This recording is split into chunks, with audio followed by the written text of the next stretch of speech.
Oh, hey, you came back. Good. That's awesome. I've been waiting here, stuck inside the computer all that time, and been reading the third. This is the third video of my read aloud of Jigsaw Jones, The Case of Hermie, the Missing Hamster. And as they say, our mystery is getting more complicated. The plot is growing thicker.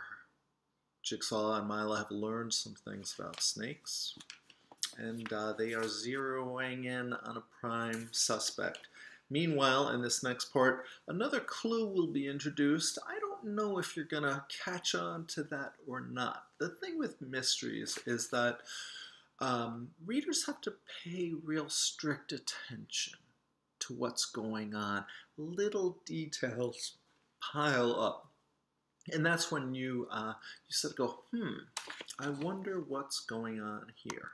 So I do introduce a new clue to potentially another suspect here, but we'll see if you, an alert, attentive, careful, close reader will pick up on that. This is Chapter 5, Bad News for Hermie. Okay, and yeah, here we go. Back home, I sat down to eat a popsicle. It made me feel better. This case was getting complicated. Things were not looking great for Hermie.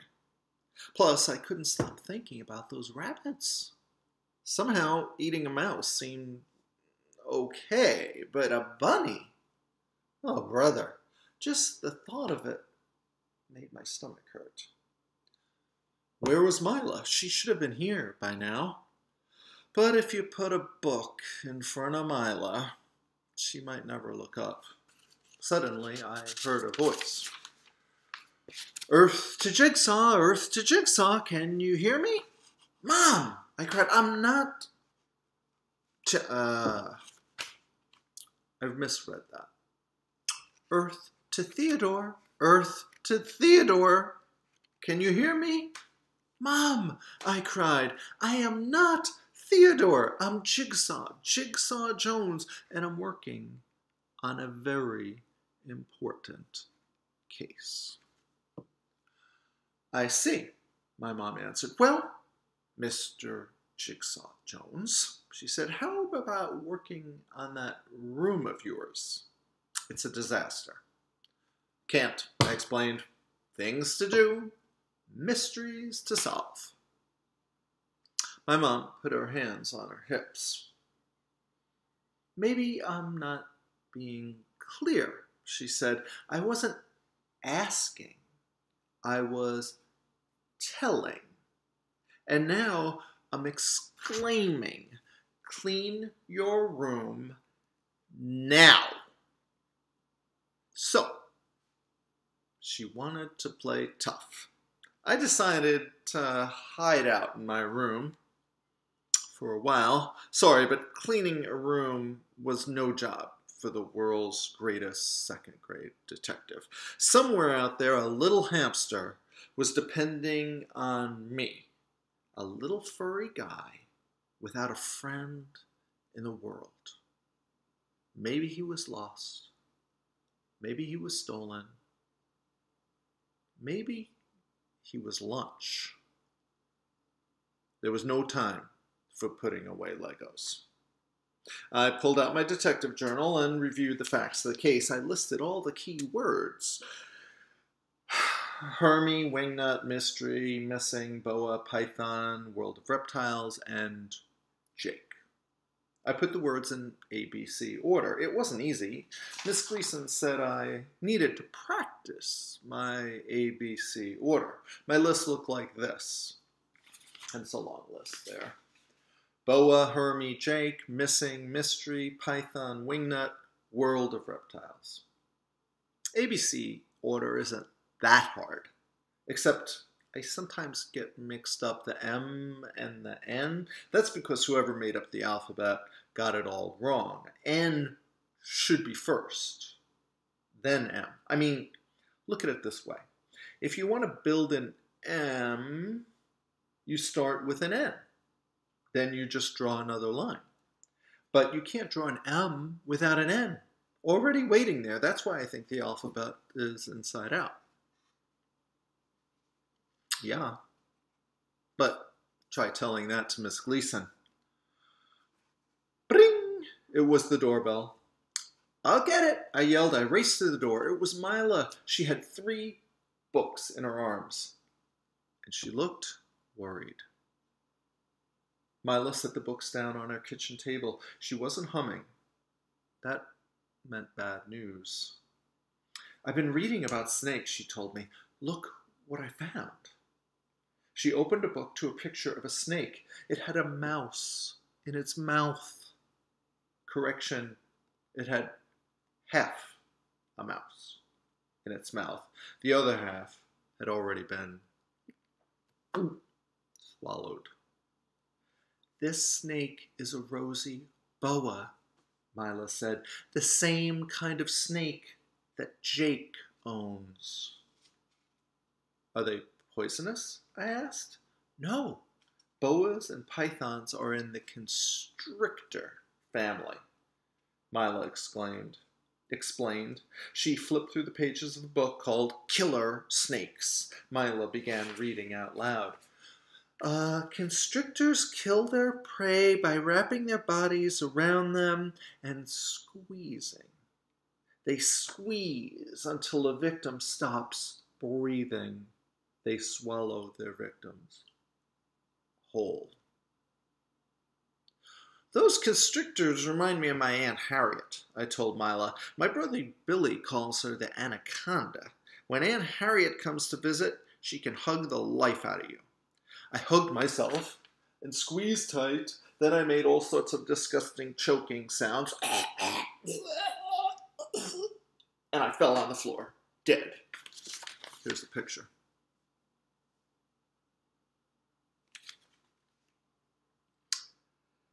Mila didn't seem to notice. We looked at more pictures. There was one of a snake swallowing an alligator. There was another picture of a same snake after it was done eating. It looked like a hat.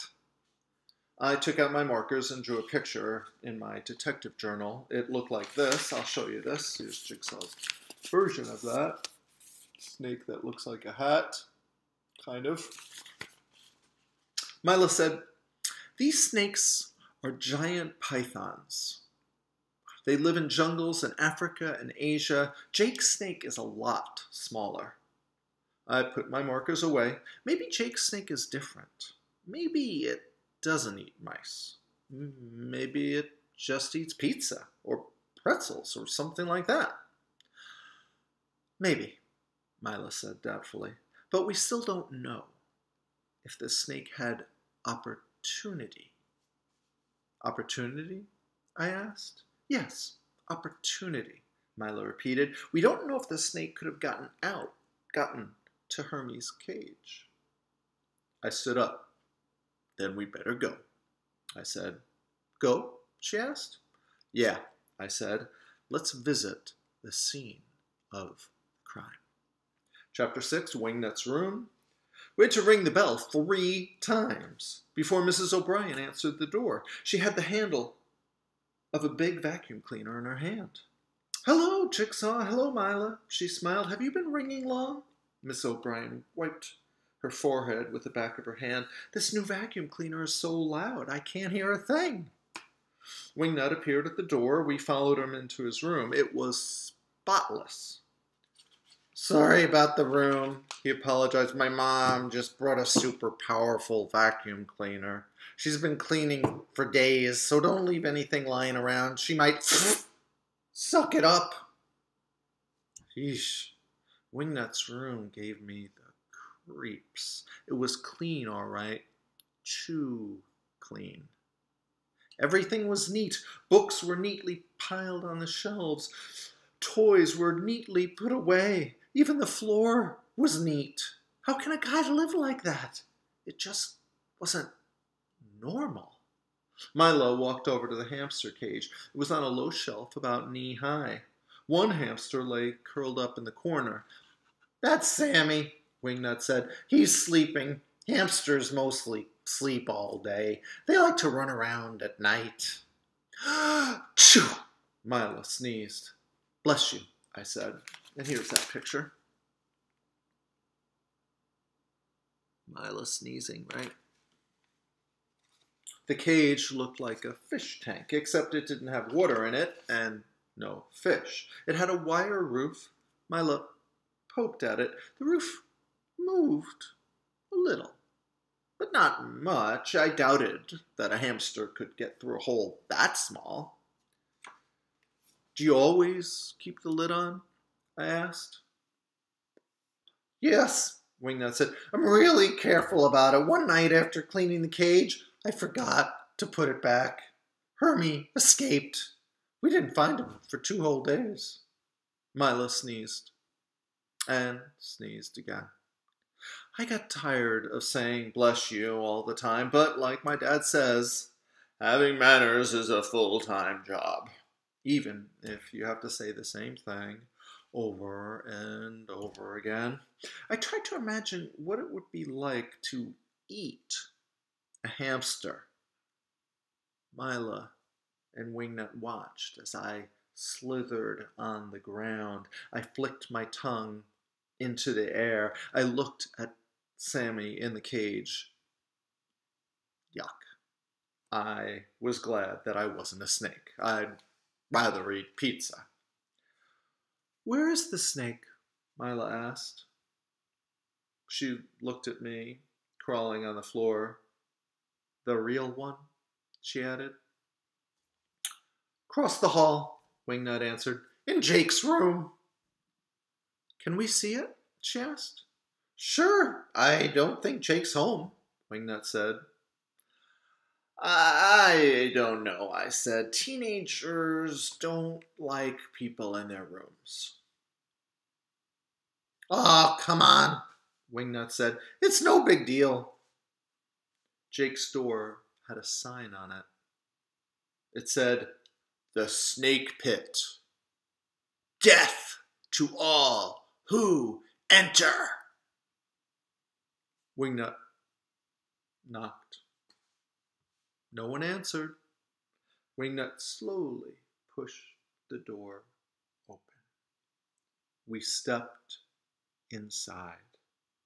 It was dark and creepy, and it smelled like snake. That's when Mila screamed. And that's the end of chapters 6. Next, when you come back, if you do come back, and I hope you do, we're halfway through the book, enter the snake pit, and we'll go on and find out what happens there and what's got Mila screaming. And thanks again. Have a great day. And that's all for now. All right, you're the best.